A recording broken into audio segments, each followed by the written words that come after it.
प्रेमपत्र राधा स्वामी भाग चौथा प्रकार 16वां। 3 किस्म की शक्ति हर एक आदमी में मौजूद हैं। इनमें से 1 या 2 अक्सर लोग जगाते हैं, पर तीसरी सूरत यानी रूहानी शक्ति का थोड़ा बहुत यकीन करके जगाना हर एक आदमी पर वास्ते उसके जीव के कल्याण के मुनासिब और जरूर है। मालूम होवे कि हर एक शख्स में, चाहे मर्द होवे या औरत, 3 किस्म की शक्ति मौजूद हैं। पहली जिस्मानी यानी देह और इंद्रियों की शक्ति, दूसरी मन और बुद्धि की शक्ति, और तीसरी सूरत यानी रूह की शक्ति। असल में एक शक्ति रूह की है और मन और बुद्धि और इंद्रियां वगैरह औजार हैं। सो वही रूह की शक्ति अंतःकरण के मुकाम पर मन और बुद्धि का काम देती है और इंद्रियों के घाट पर इंद्रियों का काम देती है। क्योंकि जिस वक्त रूह की शक्ति खिंच जाती या सिमट जाती है, ये सब औजार बेकार हो जाते हैं। ये सब शक्तियां बगैर जगाने यानी मथन करने के पूरी नहीं जागती हैं, यानी मामूली कार्रवाई करती रहती हैं, मगर बढ़की और अचरजी कार्रवाई जब तक कि अभ्यास करके जगाई न जावे नहीं कर सकती हैं। जैसे एक गांव का आदमी या जिस किसी को कुछ सिखाया नहीं गया, सिवाय बोझा उठाने या हल जोतने या दौड़ने या बोझे के जानवरों को हाँकने के और कोई काम नहीं कर सकता, और उसकी मजदूरी भी थोड़ी होती है। लेकिन जिसने किसी इंद्री की कुव्वत मश्क करके जगाई, वो हाथ, पैर, आंख, जुबान और गले से बड़े भारी और अचरजी काम कर सकता है। जैसे लिखना, पढ़ना, तस्वीर खींचना, गाना बजाना, नाचना और अनेक तरह की नट विद्या की कार्रवाई करना,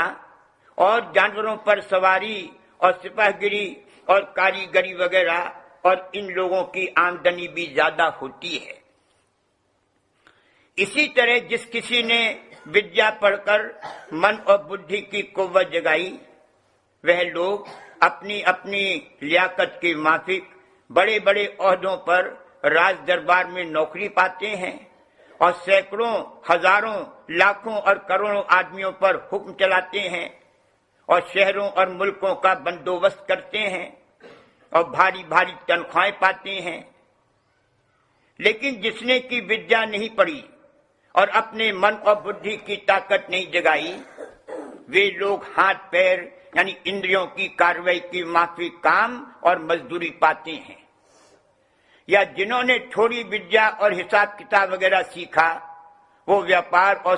सौदागरी वगैरह का काम करते हैं, पर हुकूमत और मुल्क का बंदोबस्त उनके सुपुर्द नहीं होता। इन दोनों किस्म की यानी जिस्मानी और अक्ली कुव्वतें जगाने वालों को जो कुछ की फायदे होते हैं वो संसारी हैं और उनका ठहराव थोड़े दिन के वास्ते या हद जिंदगी भर के लिए होता है। बात छोड़ने इस देह और देश के उन फायदों में से कोई भी जीव का संगी और मददगार नहीं हो सकता। इसी सबब से उनको तुच्छ और नाशमान कहा जाता है। लेकिन जो कोई की अपना आइंदे और हमेशा के वास्ते फायदा चाहता है, उसको चाहिए कि अपनी रूहानी यानी सूरत की ताकत को जगाने का जतन करे। तब उसको दोनों दुनियावी और परमार्थी यानी इसी जिंदगी में और भी आइंदे को हमेशा के वास्ते भारी फायदे हासिल हो सकते हैं। सूरत यानी रूह की ताकत जगाने से मतलब ये है कि उसको अपने घट में ऊंचे देश की तरफ तरकीब के साथ चलाना और चढ़ाना, ताकि वह माया के घेर में से जिसमें उतरने के वक्त गोता खा गई है उबर आवे और अपनी असली ताकत हासिल करे और कुल मालिक राधा स्वामी जाल की, जिनकी की वह अंश है, प्यारी और दया पात्र हो जावे। जैसे कि पहली और दूसरी शक्ति बगैर मशक और मेहनत सिखाने वाले और मदद उस्ताद के नहीं जगाई जा सकती है, ऐसे ही ये कार्रवाई जगाने सूरत की ताकत की भी बगैर दया और मदद संत सद्गुरु या उनके सच्चे अभ्यासी प्रेमी के संग के नहीं बन सकती है। यानी जगवाने वाले को होशियारी के साथ सत्संग और सेवा सद्गुरु और प्रेमी जनों की और नित्य अभ्यास उनकी जुगत सूरज शब्द मार्ग का करना जरूर है। तब आहिस्ते आहिस्ते सूरज सिमटेगी और चढ़ेगी और उसकी ताकत जागती जावेगी। जो कोई की अपनी रूह की ताकत जगवाना चाहे, उसको चाहिए कि दुनिया और उसके सामान और कुटुंब परिवार की मोहब्बत किसी कदर कम करके अपना भाव और प्यार प्रतीत के साथ कुल मालिक राधा स्वामी जाल और संत सद्गुरु के चरणों में लावे और सत्संग होशियारी के साथ करे। यानी वचनों को चित्त से सुने और विचारे और जिस कदर बन सके उनके माफिक करनी इख्तियार करे और उपदेश लेकर अंतरी अभ्यास यानी सुमिरन और ध्यान और भजन यानी शब्द का श्रवण थोड़ा बहुत विरह और प्रेम अंग लेकर नित्य नेम के साथ करे, तो पहले उसके मन और सूरत का सिमटाव और फिर आहिस्ते आहिस्ते चढ़ाव होता जावेगा और उसी कदर रस और आनंद भी अंतर में मिलता जावेगा।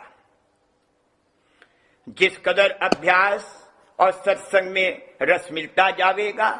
उसी कदर तरक्की मन और सूरत की चढ़ाई में होती जावेगी और उसी कदर सूरत का उबार माया के घेर से होता जावेगा। यानी उसी कदर सूरत की ताकत जागती जावेगी। जिस किसी ने कि अपनी सूरत को जिस कदर जगाया, उसी से कुल मालिक उसी कदर राजी हुआ और बगैर उसकी चाह और मांग के उसको निहायत दर्जे की बड़ाई और शोहरत बख्शी और जमाने में उसकी सैकड़ों और हजारों बरस तक यादगारी जारी रही। जैसे कि बड़े बड़े अवतार और भक्तजन और पैगंबरों और वलियों के हाल से जिसको सब लोग जानते हैं, जाहिर है यहाँ तक की बात चोला छोड़ने के उनकी बड़ाई और पूजा और यादगारी ज्यादा से ज्यादा बढ़ती चली जाती है। दुनिया के लोग